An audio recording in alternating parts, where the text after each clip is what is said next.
क्या आप जानते हैं कि चार धाम को लेकर एक बहुत बड़ी गलतफहमी है।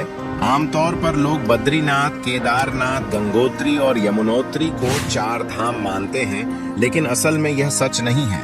असली चार धाम कौन से हैं और इन्हें भारत के चार दिशाओं में क्यों स्थापित किया गया? इस वीडियो में हम आपको बताएंगे कि चार धाम यात्रा का क्या महत्व है और चार धाम यात्रा करने से क्यों मोक्ष की प्राप्ति होती है। कहा जाता है कि इस कथा को सुनने से भक्तों की सभी इच्छाएं पूर्ण होती हैं। इसलिए वीडियो को अंत तक देखें, इसे अपने दोस्तों के साथ साझा करें और कमेंट बॉक्स में श्रद्धा पूर्वक हर हर महादेव लिखना न भूलें। नमस्कार दोस्तों, भारतीय धर्म ग्रंथों में बद्रीनाथ, द्वारका, जगन्नाथपुरी और रामेश्वरम को चार धाम के रूप में वर्णित किया गया है। पौराणिक कथाओं के अनुसार भगवान विष्णु की उपस्थिति चार धामों में चार अलग अलग रूपों में मानी जाती है। ऐसा कहा जाता है कि रामेश्वरम में भगवान विष्णु स्नान करते हैं, बद्रीनाथ में वे ध्यान करते हैं, पुरी जगन्नाथ धाम में वे भोग का आनंद लेते हैं और द्वारका में वे विश्राम करते हैं। तो आइए दोस्तों, रामेश्वरम धाम से इस चार धाम यात्रा की शुरुआत करते हैं। रामेश्वरम यह पवित्र तीर्थ स्थल तमिलनाडु के रामनाथपुरम जिले में है। रामेश्वरम मंदिर बंगाल की खाड़ी और अरब सागर के संगम स्थल पर स्थित है। इस मंदिर की स्थापना की कथा सीधे रामायण काल से जुड़ी हुई है। मान्यता के अनुसार जब भगवान श्री राम, लक्ष्मण, हनुमान और पूरी वानर सेना के साथ लंका विजय के लिए प्रस्थान कर रहे थे, तब उन्होंने समुद्र तट पर शिवलिंग स्थापित कर भगवान शिव की उपासना की। उनकी भक्ति से प्रसन्न होकर भगवान शिव ने उन्हें विजयश्री का आशीर्वाद दिया। आशीर्वाद प्राप्त करने के बाद श्री राम ने भगवान शिव से अनुरोध किया कि वे जन कल्याण के लिए सदैव इस शिवलिंग में ज्योतिर्लिंग रूप में विराजमान रहें। उनकी इस भक्तिपूर्ण प्रार्थना को भगवान शंकर ने सहर्ष स्वीकार कर लिया और तब से यह पवित्र शिवलिंग रामेश्वर ज्योतिर्लिंग के रूप में प्रतिष्ठित हुआ। इसके अलावा रामेश्वरम मंदिर अपने अद्भुत स्थापत्य और भव्यता के लिए प्रसिद्ध है। इस मंदिर का गलियारा दुनिया का सबसे बड़ा गलियारा माना जाता है, जिसकी उत्कृष्ट नक्काशी और विशाल स्तंभ इसकी भव्यता को दर्शाते हैं। मंदिर के समीप समुद्र में आज भी प्राचीन पुल के अवशेष देखे जा सकते हैं, जिसे आमतौर पर राम सेतु के नाम से जाना जाता है। यह सेतु श्री राम और उनकी वानर सेना द्वारा लंका जाने के लिए बनाया गया था और इसे हिंदू धर्म के सबसे रहस्यमयी और ऐतिहासिक स्थलों में से एक माना जाता है। आइए अब आपको बताते हैं चार धामों में से पवित्र बद्रीनाथ मंदिर के बारे में। बद्रीनाथ मंदिर उत्तराखंड के चमोली जिले में अलकनंदा नदी के तट पर स्थित एक पवित्र तीर्थ स्थल है, जो भगवान विष्णु को समर्पित है। यह मंदिर अलकनंदा नदी के बाएं तट पर नर और नारायण नामक दो पर्वत श्रृंखलाओं के बीच स्थित है। प्राचीन वास्तुकला में निर्मित यह भव्य मंदिर लगभग 15 मीटर ऊंचा है। इसकी संरचना 3 प्रमुख भागों में विभाजित है, जिनमें गर्भगृह, दर्शन मंडप और सभा मंडप शामिल हैं। मंदिर के अंदर 15 दिव्य मूर्तियां स्थापित हैं, जिनमें सबसे प्रमुख भगवान विष्णु की 1 मीटर ऊंची काले पत्थर की प्रतिमा है। बद्रीनाथ धाम को धरती का बैकुंठ कहा जाता है, क्योंकि यह भगवान विष्णु के धामों में से एक है और मोक्ष प्राप्ति का पवित्र स्थान माना जाता है। यही कारण है कि हर वर्ष लाखों श्रद्धालु यहाँ आकर भगवान बद्री नारायण के दर्शन करने पहुँचते हैं। माना जाता है कि यह प्रतिमा भगवान विष्णु की स्वयं प्रकट यानी स्वयंभू मूर्तियों में से एक है। इस मंदिर की स्थापना और इसके नामकरण को लेकर कई पौराणिक कथाएं प्रचलित हैं। पौराणिक कथा के अनुसार बद्रीनाथ धाम पहले भगवान शिव की तपस्या स्थली थी, लेकिन भगवान विष्णु को अपने ध्यान और योग के लिए एक उपयुक्त स्थान चाहिए था। इसलिए उन्होंने एक छोटे बच्चे का रूप धारण किया और रोना शुरू कर दिया। जब माता पार्वती और भगवान शिव ने रोने का कारण पूछा, तो मासूम बालक के रूप में भगवान विष्णु ने केदार भूमि को अपने ध्यान के लिए मांग लिया। एक दूसरी पौराणिक कथा के अनुसार एक बार देवी लक्ष्मी भगवान विष्णु से रूठ गई। उन्हें मनाने के लिए भगवान विष्णु ने इस स्थान पर गहन तपस्या शुरू कर दी। ध्यान में लीन होने के कारण वे कठोर मौसम और प्रतिकूल परिस्थितियों से पूरी तरह अनजान थे। पत्नी धर्म निभाते हुए देवी लक्ष्मी ने बद्री के पेड़ का रूप धारण कर लिया और अपनी शाखाओं से भगवान विष्णु को ढक लिया। देवी लक्ष्मी के इस प्रेम और त्याग से प्रसन्न होकर इस स्थान को बद्रीनाथ नाम दिया गया। दोस्तों, अब बात करते हैं 4 धामों में से एक पुरी धाम यानी जगन्नाथपुरी की।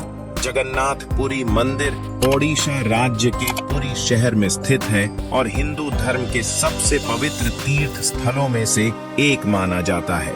जगन्नाथ शब्द का अर्थ है जगत के स्वामी और इस मंदिर में मुख्य रूप से 3 देवताओं की पूजा होती है। भगवान जगन्नाथ, उनके बड़े भाई बलभद्र और उनकी बहन सुभद्रा। पुरी मंदिर की सबसे प्रसिद्ध परंपरा रथ यात्रा है, जो हर वर्ष आषाढ़ शुक्ल पक्ष की द्वितीया यानी लगभग जून जुलाई में आयोजित की जाती है। कलयुग में भगवान श्री कृष्ण राजा इंद्रद्युम्न के सपने में प्रकट हुए और उन्हें आदेश दिया कि वे पुरी के समुद्र तट पर मिले एक दिव्य पेड़ से उनका विग्रह बनवाएं और इसे मंदिर में प्रतिष्ठित करें।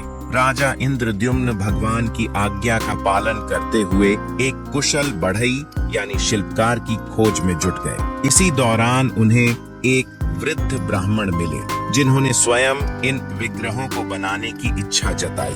हालांकि उस वृद्ध ब्राह्मण ने एक शर्त रखी, वह विग्रहों को एक बंद कमरे में तैयार करेगा और जब तक मूर्तियां पूरी न हो जाएं, तब तक कोई भी दरवाजा नहीं खोलेगा। यदि किसी ने अंदर झांका या दरवाजा खोला तो मूर्तियों का निर्माण अधूरा रह जाएगा।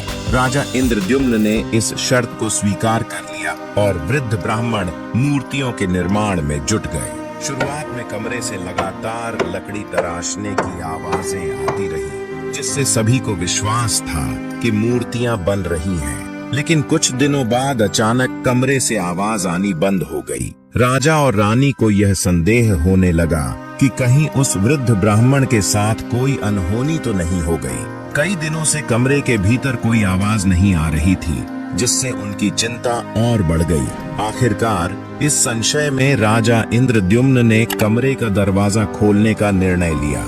जैसे ही दरवाजा खुला, राजा ने देखा कि विग्रह अधूरे थे। भगवान जगन्नाथ, बलभद्र और सुभद्रा की मूर्तियों के हाथ पैर पूरी तरह तराशे नहीं गए थे। उसी क्षण राजा को एहसास हुआ कि वह रहस्यमयी वृद्ध कोई साधारण बढ़ई नहीं, बल्कि स्वयं देव शिल्पकार विश्वकर्मा थे, जो भगवान की दिव्य मूर्तियों का निर्माण कर रहे थे। लेकिन उनकी शर्त तोड़ी जाने के कारण वे अधूरी मूर्तियां छोड़कर अंतर्धान हो गए। हालांकि राजा ने इसे ईश्वर की लीला माना और उन अधूरी मूर्तियों को ही मंदिर में स्थापित कर दिया। यही कारण है कि जगन्नाथ मंदिर में अन्य मंदिरों की तरह पत्थर या धातु की मूर्तियां नहीं है, बल्कि विशेष प्रकार की लकड़ी से बनी मूर्तियों की पूजा की जाती है। जगन्नाथ मंदिर भगवान विष्णु के 8वें अवतार श्री कृष्ण को समर्पित है। वर्तमान में जो मंदिर भक्तों को दिखाई देता है, उसका निर्माण 7वीं शताब्दी में हुआ था। हालांकि इतिहास में यह मंदिर 3 बार टूट चुका है। इस मंदिर से जुड़ी सबसे आश्चर्यजनक बात यह है कि मंदिर के शिखर पर लगा लाल ध्वज हमेशा हवा की विपरीत दिशा में लहराता है। वैज्ञानिक दृष्टि से इसका कोई ठोस प्रमाण नहीं मिल पाया है और यह आज भी एक रहस्य बना हुआ है। इसके अलावा मंदिर के शिखर पर स्थित सुदर्शन चक्र भी अपने आप में अद्वितीय है। पुरी में किसी भी स्थान से इस चक्र को देखें, यह हमेशा ऐसा प्रतीत होता है कि वह सीधा हमारी ओर ही देख रहा है। इस रहस्यमयी संरचना को नील चक्र भी कहा जाता है और यह अष्ट धातु से निर्मित है। इन अद्भुत रहस्यों और दिव्य मान्यताओं के कारण जगन्नाथपुरी मंदिर को हिंदू धर्म का एक अनमोल आस्था केंद्र माना जाता है, जहां भक्तों की श्रद्धा और भक्ति हर वर्ष लाखों की संख्या में उन्हें खींच लाती है। अब बात करते हैं 4 धामों में से द्वारकाधीश मंदिर की। यह भव्य मंदिर भारत के पश्चिमी तट पर गुजरात में अरब सागर के किनारे स्थित है। द्वारका नगरी को भगवान श्री कृष्ण का पवित्र निवास स्थान माना जाता है। यह न केवल भगवान कृष्ण के शासित राज्य के रूप में प्रसिद्ध है, बल्कि धार्मिक मान्यताओं के अनुसार भगवान विष्णु ने भी यहाँ शंखासुर नामक राक्षस का वध किया था। दोस्तों, आइए जानते हैं कि भगवान श्री कृष्ण को द्वारका की स्थापना क्यों करनी पड़ी। इसके पीछे एक रोचक और ऐतिहासिक कथा छिपी है। जब भगवान श्री कृष्ण ने मथुरा के अत्याचारी राजा कंस का वध किया, तो कंस के ससुर मगधराज जरासंध ने इस पर क्रोधित होकर यादव वंश का संहार करने का संकल्प लिया। अपने प्रतिशोध की आग में जलते हुए जरासंध बार बार मथुरा और यादवों पर आक्रमण करता रहा, जिससे नगर वासियों को संकट का सामना करना पड़ा। अंत में यादवों की सुरक्षा और शांति सुनिश्चित करने के लिए श्री कृष्ण ने मथुरा छोड़ने का निर्णय लिया। सभी यादवों के लिए एक सुरक्षित और नई नगरी बसाने के उद्देश्य से भगवान श्री कृष्ण ने विश्वकर्मा को द्वारका नगरी की स्थापना का निर्देश दिया। विश्वकर्मा ने अपने दिव्य वास्तुशिल्प कौशल का प्रयोग करते हुए मात्र एक ही रात में इस भव्य और अभेद्य नगरी का निर्माण पूरा कर दिया। इसके बाद भगवान श्री कृष्ण अपने सभी यादव बंधुओं के साथ द्वारकापुरी चले गए और वहां से अपना शासन संभाला। उन्होंने द्वारका नगरी पर पूरे 36 वर्ष तक राज किया। जब श्री कृष्ण ने बैकुंठ प्रस्थान किया तो एक अद्भुत घटना घटी। भगवान की यह स्वर्णिम नगरी स्वतः समुद्र में समा गई और अंत में सिर्फ श्री कृष्ण का मंदिर ही बचा रहा। कहा जाता है कि आज भी द्वारका नगरी के अवशेष समुद्र के भीतर मौजूद हैं और समय समय पर कई पुरातात्विक खोजों में इसके प्रमाण मिलने के दावे किए जाते हैं। हालांकि इस विषय पर अलग अलग मत हैं। कहते हैं कि जब द्वारका नगरी समुद्र में समा गई, तब भगवान श्री कृष्ण के परपोते वज्रनाभ ने मुख्य मंदिर का निर्माण कराया, जिसे आज का द्वारकाधीश मंदिर कहा जाता है। माना जाता है कि यह मंदिर लगभग 2500 वर्ष पुराना है।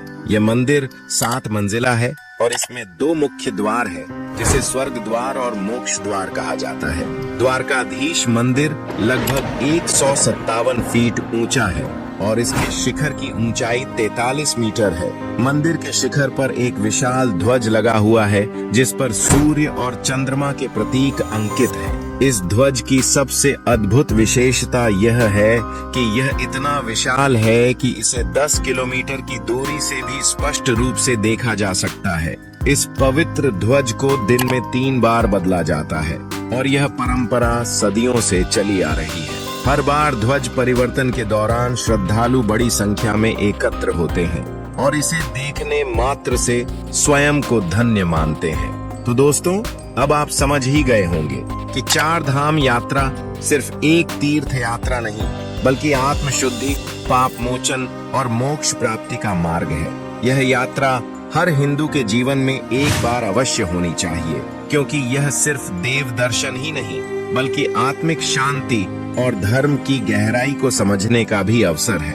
अगर आपको यह वीडियो जानकारी पूर्ण लगी हो तो इसे ज्यादा से ज्यादा शेयर करें, ताकि और भी लोग इस दिव्य यात्रा के महत्व को जान सकें। कमेंट में हर हर महादेव लिखकर हमें बताएं कि आपको यह वीडियो कैसा लगा और क्या आप भी 4 धाम यात्रा पर जाने का संकल्प ले चुके हैं। ऐसे ही और रोचक और आध्यात्मिक वीडियो के लिए चैनल को सब्सक्राइब करें और बेल आइकन दबाना न भूलें, ताकि हर नई जानकारी सबसे पहले आप तक पहुंचे।